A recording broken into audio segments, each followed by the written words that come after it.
An update on complaints filed against the Austin Police Department. We'll share a preview about what's expected at tonight's police oversight meeting and how you can attend. And President-elect Donald Trump is working to put together his future cabinet. Why one pick for Attorney General is drawing some controversy. Quiet but nice weather here at home today and tomorrow, but two cold fronts to tell you about and a new tropical storm in the Caribbean where this system is expected to go. Coming up in your first warning forecast. In-depth, investigative.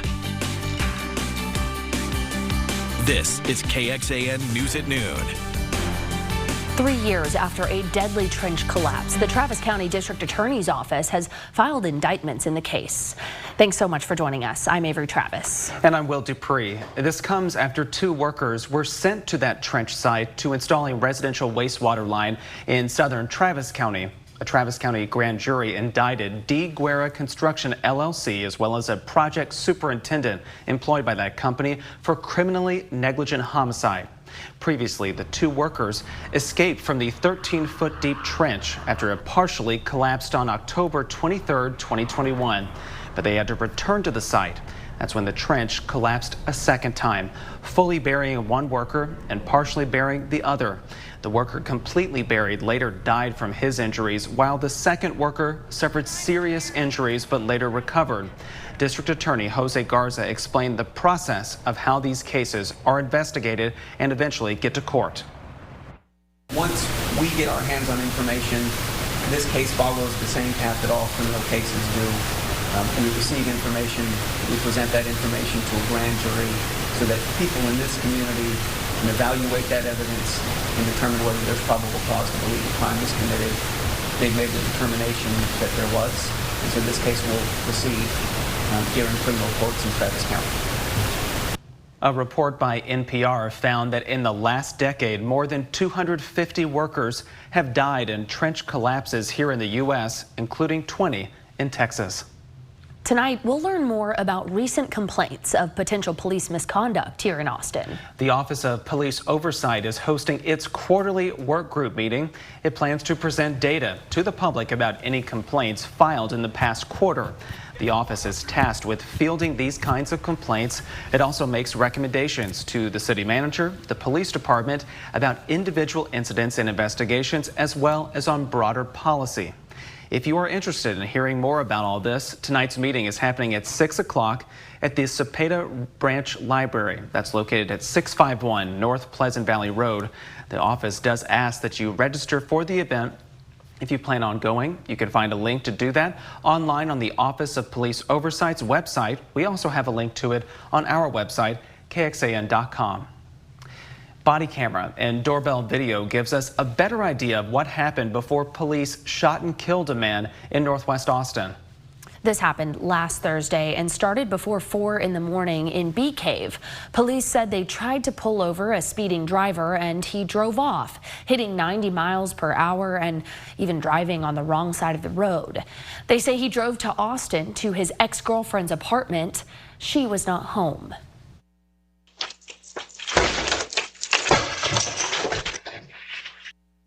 Police identified this man in the video as Zachary Labrie. He kicked down the door of the apartment. Police say he had 2 guns on him. After he kicked down that door, APD says he stole 2 cars from a nearby shopping plaza before returning to the apartment complex. That's when police confronted him. They say he pointed his gun at officers on 3 different occasions and ignored commands to drop the weapon.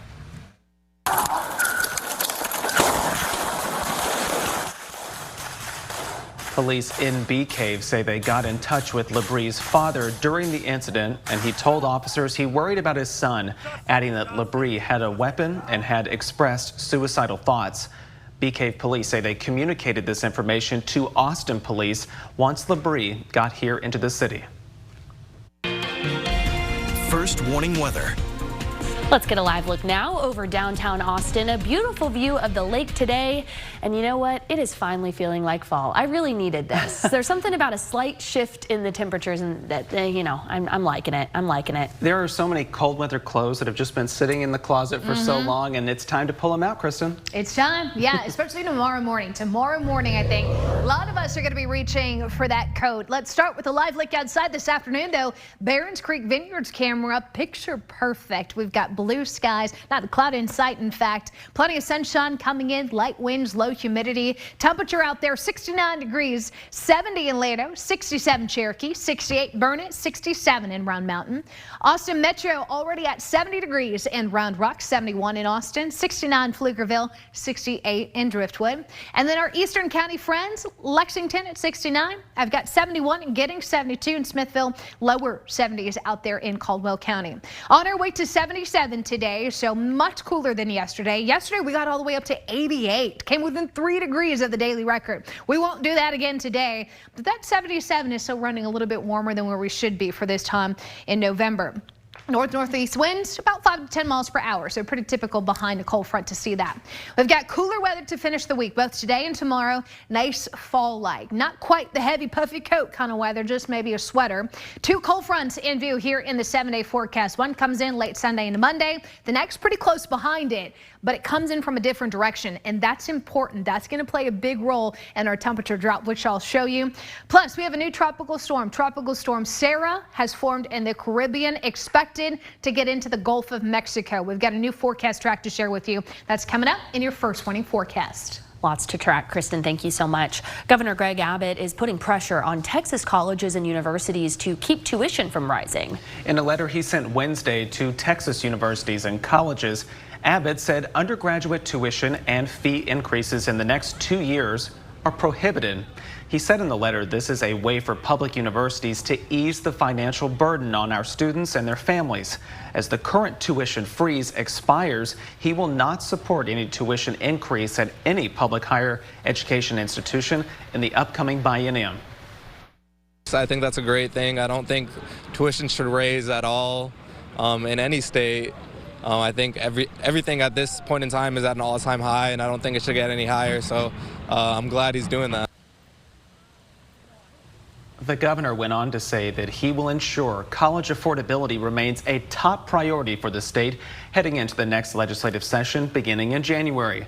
In a statement to KXAN, the University of Texas said, quote, "We share Governor Abbott's passion for finding new and innovative ways to make higher education more affordable and accessible, especially for those with limited financial means." A useful tool here, Texas now offers an online calculator for all the fees that a student will pay. The estimated cost of tuition for the 2024-25 academic school year at UT is somewhere between $10,000 and $13,000. That's for a full-time undergrad living either on or off campus. The total cost of attendance for those students, including books, housing, and other expenses, is estimated between $31,000 and $34,000. The man who could run President-elect Donald Trump's border policy says the United States should designate Mexican drug cartels as terrorist organizations. Tom Homan spoke last night on News Nation. Ever since I gave the speech at the RNC, I've had numerous death threats from the cartels against me and my family. And matter of fact, my family isn't with me right now because of the death threats. But, you know, President Trump has promised that he would designate them terrorist organizations. And I believe he should, and he will. Homan ran immigration and customs enforcement during the first Trump term. President-elect Trump is shaping his incoming cabinet, but one of his picks is drawing some controversy. Trump nominated Florida Congressman Matt Gaetz as his potential attorney general for the next term, and Washington correspondent Hannah Brandt explains why his choice is raising some eyebrows.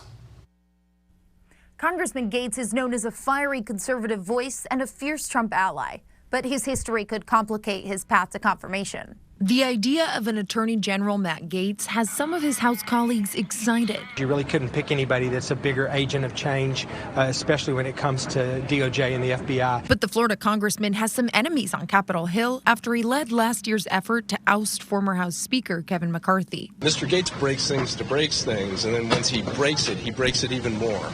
and that is somebody who should not be the Attorney General of the United States. And there's skepticism about whether Gates will be confirmed by the Senate. He's unlikely to get votes from Democrats. I think there'll be lots of questions asked. I mean, this feels like a red alert moment for democracy. Although Republicans do hold the Senate majority. My presumption is to support all the president's nominees. So I look forward to hearing from him about how he's going to straighten out the department. Speaker Mike Johnson says Congressman Gates resigned immediately after the nomination was announced. That caught us by surprise a little bit. But Johnson says Gates did it so Republicans can try to quickly replace him because their majority in the House is slim and they're losing at least 2 other members to the Trump administration. I have begged and pleaded with the new president enough already. Okay, but because our numbers are small. Congressman Gates was being investigated by the House Ethics Committee for allegations of sexual misconduct. But that probe ended with his resignation. A former member of Congress, the House Ethics Committee would have no further jurisdiction over that person.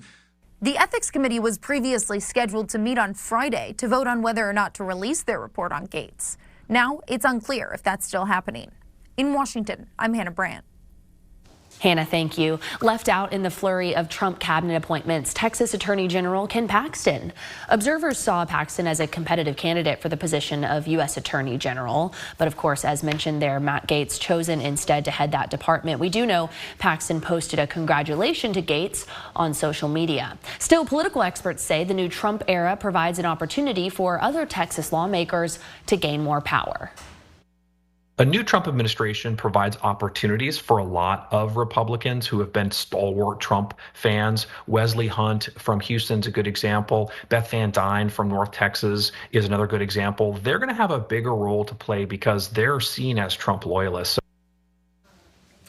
Another Texan likely to head to Washington, a potential Agriculture Commissioner Sid Miller. He was under consideration to lead the U.S. Department of Agriculture during Trump's first term in office. Live look outside of Barron Creek's Vineyards. Look at that. Isn't that a beautiful sight? Weather's getting a little cooler this weekend. Great time to go get some wine. Nice little drink out on the patio. Lovely spot if you've never been, by the way. Truly lovely. Good afternoon, everyone. I'm Eric Hendrickson. Bird nerds are getting a new tool for tracking their feathered friends. I explored the surprising finds the tool provides to birders here in Central Texas. From cardinals to roadrunners, birds are loved by many. I grew up enjoying birding through my father.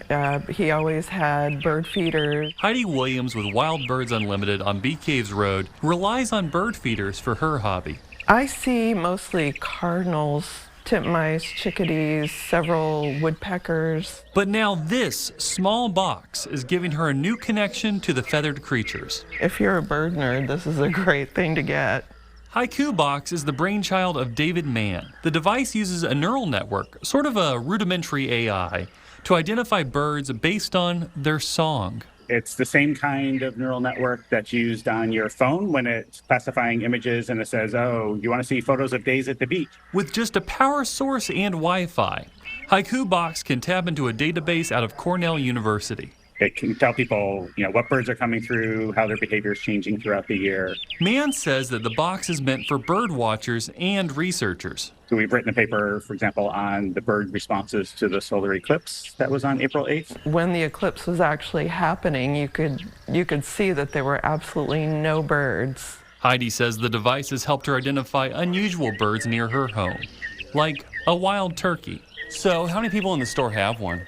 Just two for now. It's kind of an expensive product, and we share our findings. Users can set their bird sightings to private or public. It kind of gives you a better conversation than what are you seeing at your feeders. Now, when it comes to birding, we've got your back. Check out our bird forecast over on KXAN.com. Kristen Curry highlights our feathered friends in our area every single month. Find the bird forecast under the weather tab. And Haiku boxes, they start at $200 with a trial subscription to that service, and the larger boxes are $400 for a 5-year service, and they can detect all sorts of bird sounds, thousands of them. They pulled from Cornell. They have about 100 local birds. Now, Avery, you have a special skill that she shouldn't have told me about. I specifically told you during the story. Here's the thing. In high school, I took a class and we learned all the birds of North Texas. Do it. And so now if you name a bird of, and I went to school up in Dallas, so they may be a little different than Central Texas birds, but there's some crossover. What's your favorite bird? I mentioned, I heard a little bit about a chickadee in there. So what's the chickadee sound? You can recognize because it goes chickadee-dee-dee-dee-dee-dee.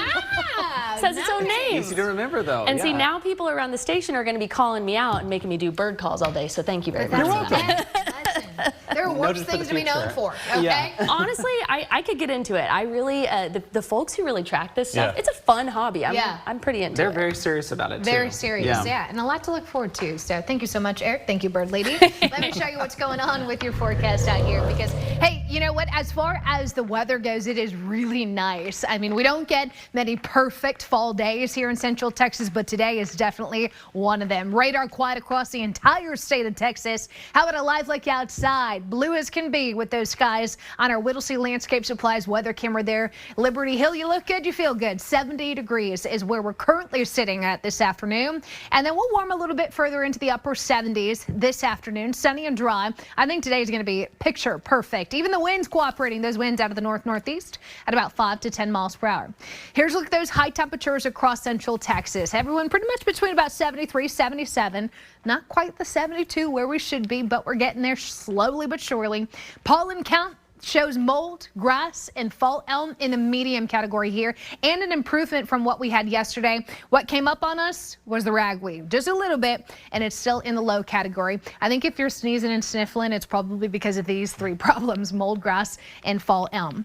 All right, let's talk about tonight into tomorrow morning because it's going to get chilly. In fact, our temperatures should run close to 10 degrees cooler tomorrow morning compared to what we walked out the door to this morning. 30s and 40s is what I'm going with across Central Texas. So coldest morning of the work week. We do anticipate temperatures to come up again Saturday morning and Sunday morning, but then they'll get back down again next week. So I would make sure you've got that jacket, at least know where it is, right? Even if you don't need it for tonight. I think tomorrow morning and again next week you'll be reaching for it. 80s this weekend with some spotty showers possible late Sunday. We'll get to that in just a second. I just want to tell my Longhorn fans, if you're making that trek to Fayetteville, temperatures are going to be really nice. Kind of cool, if you will, in the 60s to start, 64 by halftime. Gusty winds, but that should be the only weather factor we have to watch for. I don't think we're talking anything in the way of showers or storms out there in Arkansas this weekend. We've got dry skies today and tomorrow. Saturday, a little bit of cloud cover. Sunday, more cloud cover and spotty showers. Cold front comes through, brings our best chance of rain Monday, but then some drier air behind it. So when cold front number 2 comes plowing our way, I'm not sold on the rain chances yet. I think the drop in temperatures are more likely. Tracking Tropical Storm Sarah. This was Tropical Depression 19 this morning. This is going to be a problem for Central America for the rest of the week and weekend. It does get into the southern Gulf of Mexico. Most of our models steer this towards Florida and not Texas, but there's still some time where we need to watch this. Too uncertain to be looking beyond next Tuesday. So make sure to check back in for updates on that new tropical storm. As mentioned, a few rain chances there Sunday, Monday. Not a washout, not raining all day. Temperatures in the 70s and 80s for most of the afternoons. The exception next Wednesday, we fall to the 60s. Welcome back, everyone. Health officials say there no longer appears to be a food safety concern about McDonald's and E. coli. The government says the number of illnesses linked to onions on McDonald's Quarter Pounders has now risen to 104. 34 people have been hospitalized. 4 developed serious kidney problems, and 1 unfortunately died. The CDC and a McDonald's have both pointed to slivered onions as the likely source of that outbreak. 14 states have been affected by this. Austin area Congressman Michael McCall is describing an incident at the airport recently as a mistake. Here's what happened. Police briefly detained him at a Washington, D.C. area airport. A spokesperson for McCall said 2 weekends ago, police approached him because he appeared to be drunk and needed help. McCall said he took Ambien to help him sleep and combined that with several alcoholic drinks. A family member picked him up. McCall told NBC News in a statement, quote, "This incident does not reflect who I am and who I strive to be. As a human, I am not perfect."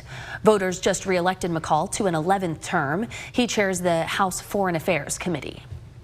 Still to come here on KXAN, Tesla is recalling more than 2,400 Cybertrucks. This is the company's 6th recall of the year.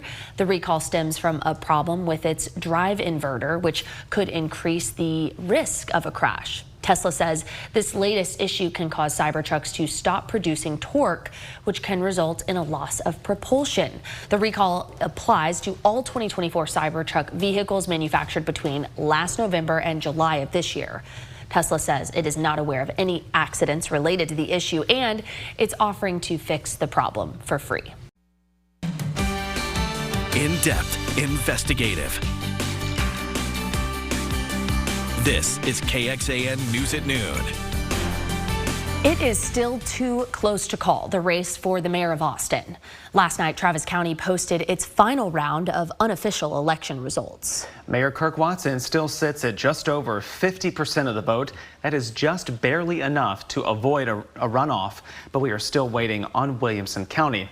KXAN's Grace Reeder is joining us here in the studio this afternoon to talk more about these results. Grace, you've been watching these so closely, so when might we get a final answer about this? Well, first of all, we really want to know. I think the candidates want to know most, and I'm a close third, right? There are a couple factors at play here. We are still waiting on Williamson County, and I have reached out to them again this morning. Here's what's happening behind the scenes, though. We're getting final unofficial results from counties. That's what we got from Travis County last night.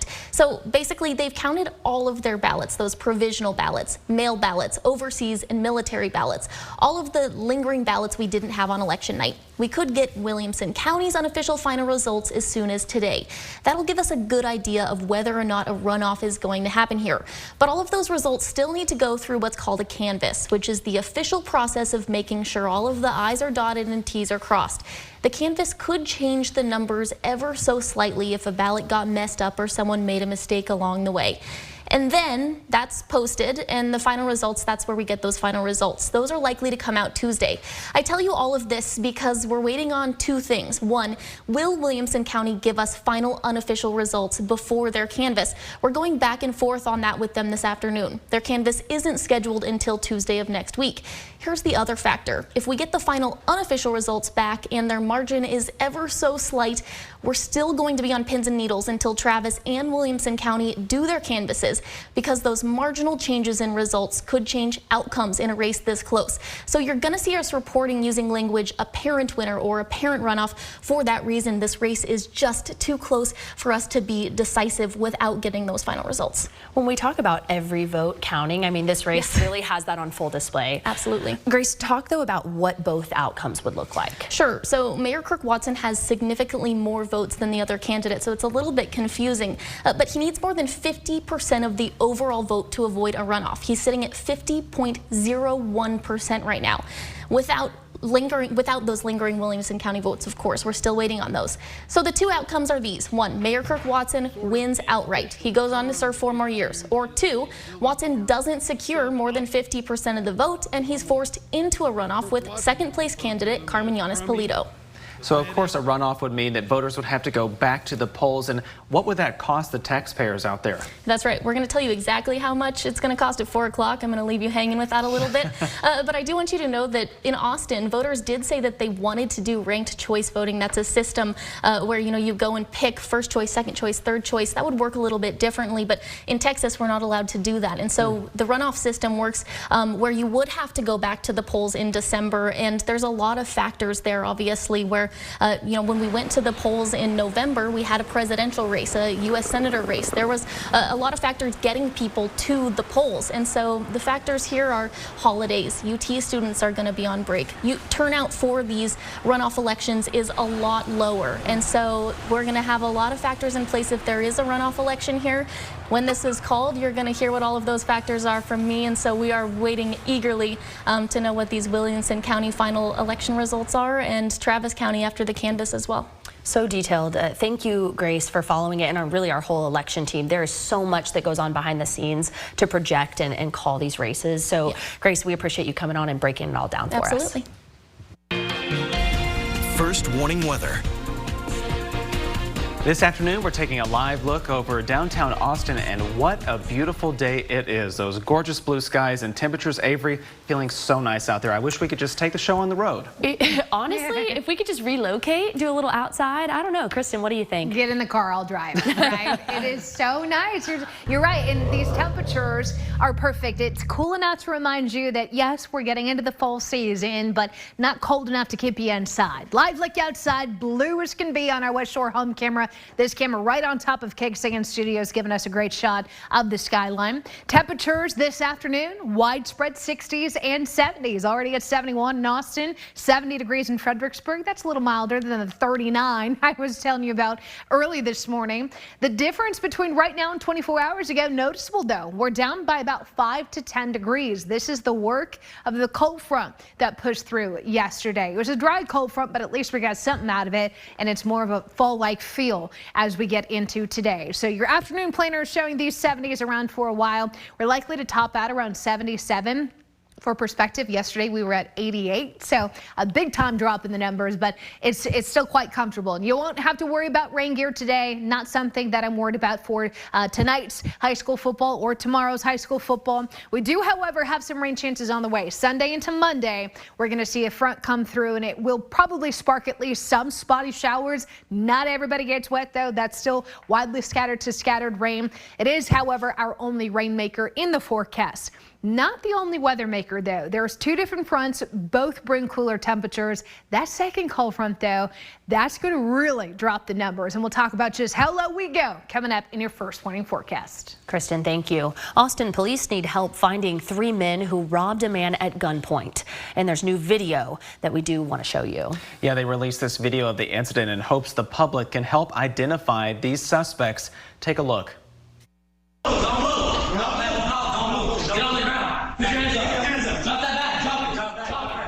There are 3 men who come into frame there, 2 with ski masks and the other with a black hoodie. The suspects take the man's belongings and car keys, and police say the 3 men then took off with the victim's car. This all happened on August 17th at the Lakewood Apartments near I-35 and Howard Lane. If you can help identify them, please contact Austin Police.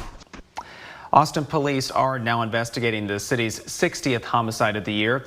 What we know so far, police say a man stabbed another at the gas station on South 1st Street just after 4:15 yesterday afternoon. This is in South Austin near Ditmar Road and William Cannon Drive.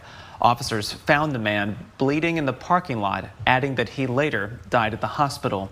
Police say that they detained a person of interest at another gas station across the street. We do not know if the 2 men knew each other.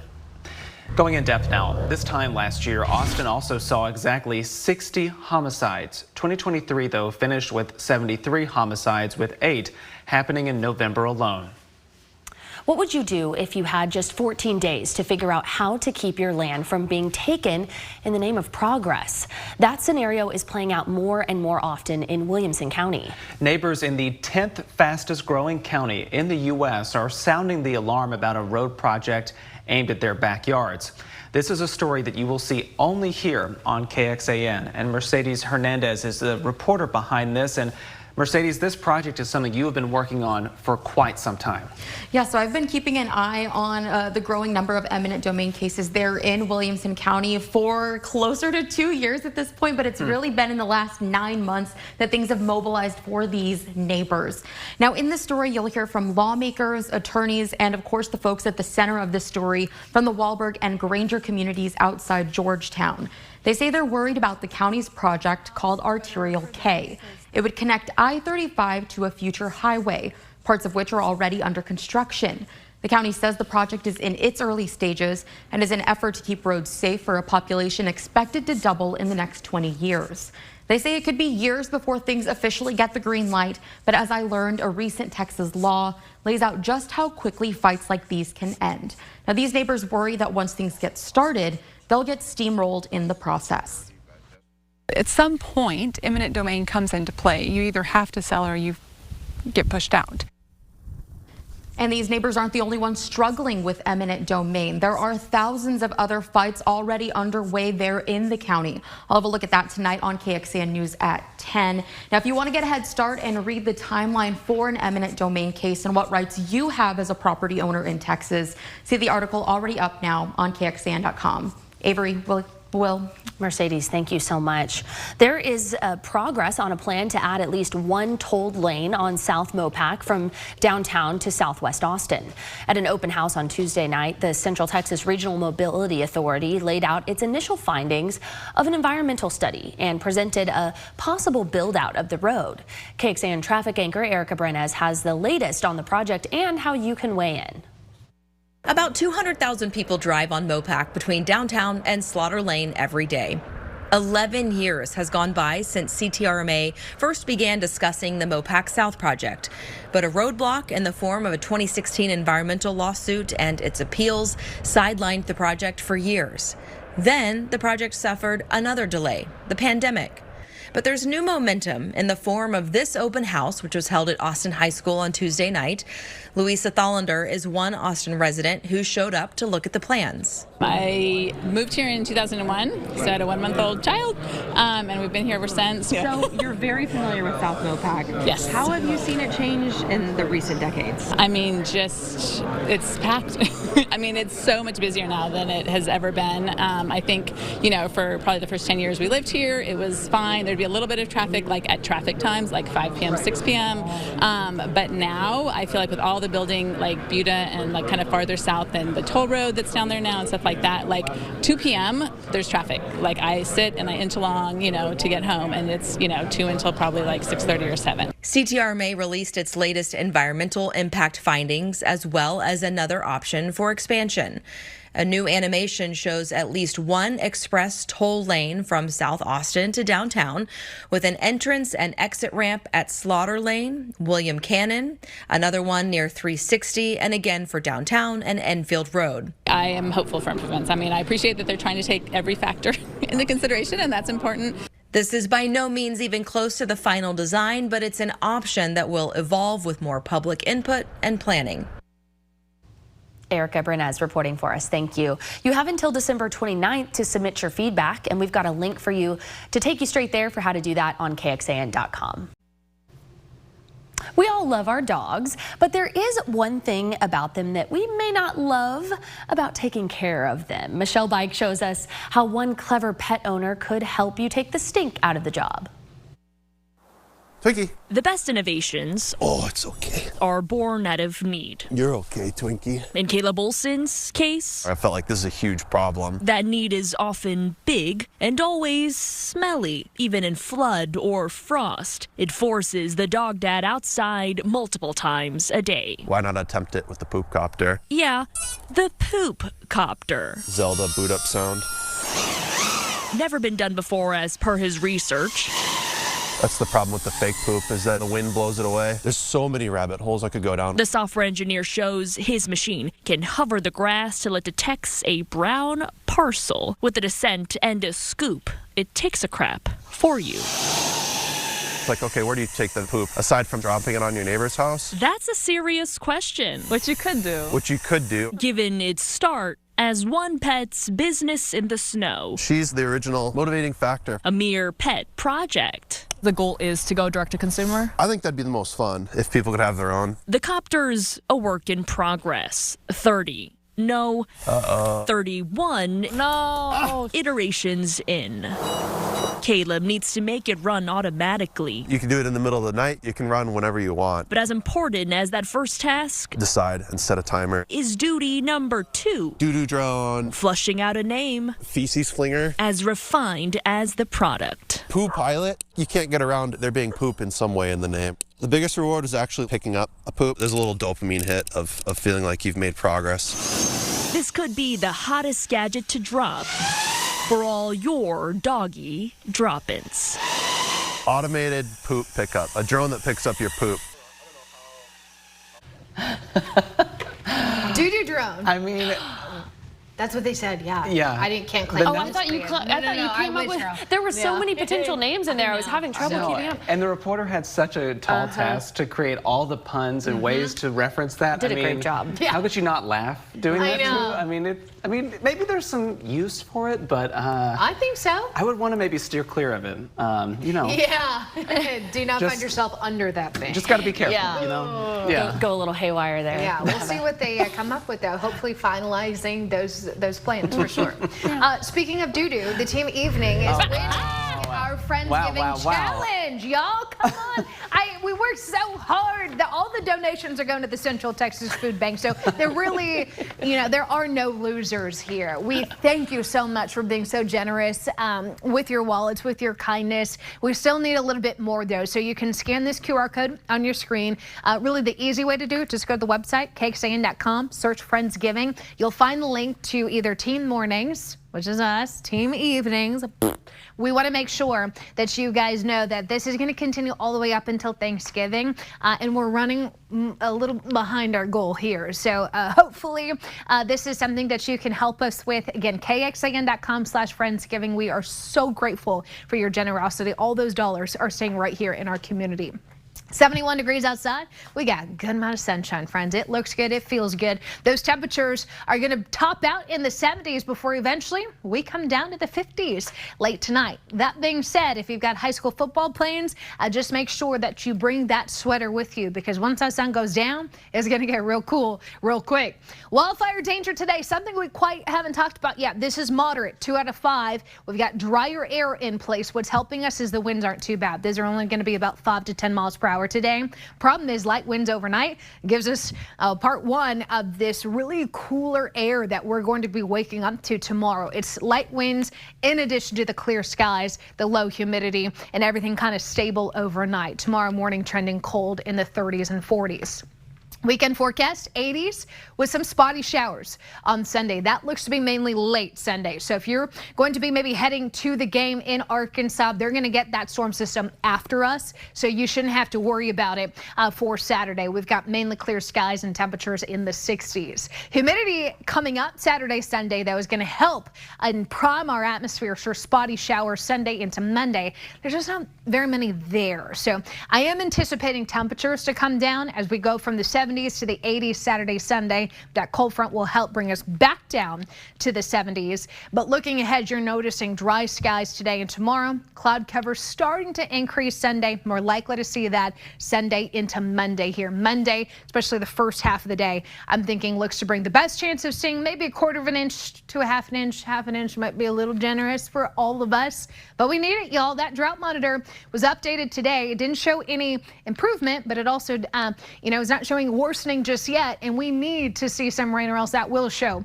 some worsening conditions. Here's that 70 forecast showing some showers Sunday, Monday, and then much cooler weather still on track for next week.